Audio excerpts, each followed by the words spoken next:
லூக்கா எழுதிய நற்செய்தி அதிகாரம் 2 இறைவசனங்கள் 22 முதல் 32 முடிய. மோசேயின் சட்டப்படி தூய்மை சடங்கை நிறைவேற்ற வேண்டிய நாள் வந்தபோது குழந்தையை ஆண்டவருக்கு அர்ப்பணிக்க அவர்கள் எருசலேமுக்கு கொண்டு சென்றார்கள். ஏனெனில் ஆண் தலைப்பேறு அனைத்தும் ஆண்டவருக்கு அர்ப்பணிக்கப்படும் என்று அவருடைய திருச்சட்டத்தில் எழுதியுள்ளது. அச்சட்டத்தில் கூறியுள்ளவாறு 2 மாடப்புறாக்கள் அல்லது 2 புறா குஞ்சுகளை அவர்கள் பலியாக கொடுக்க வேண்டியிருந்தது.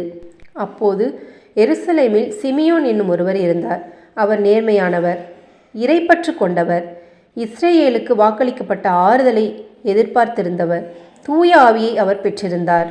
ஆண்டவருடைய மெசியாவை காணும் முன் அவர் சாகப் போவதில்லை என்று தூய ஆவியால் உணர்த்தப்பட்டிருந்தார்.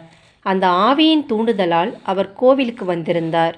திருச்சட்ட வழக்கத்திற்கு ஏற்ப செய்ய வேண்டியதை குழந்தை இயேசுவுக்கு செய்து முடிக்க பெற்றோர் அதனை உள்ளே கொண்டு வந்தபோது சிமியோன் குழந்தையை கையில் ஏந்தி கடவுளை போற்றி, ஆண்டவரே, உமது சொற்படி அடியான் என்னை இப்போது அமைதியுடன் போகச் செய்கிறீர்.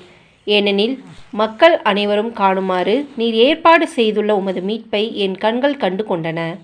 இம்மீட்பே பிற இனத்தாருக்கு வெளிப்பாடு அருளும் ஒளி.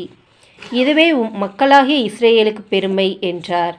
குழந்தையை குறித்து கூறியவை பற்றி அதன் தாயும் தந்தையும் வியப்புற்றன. இது கிறிஸ்துவின் நற்செய்தி. கிறிஸ்துவே உமக்கு புகழ்.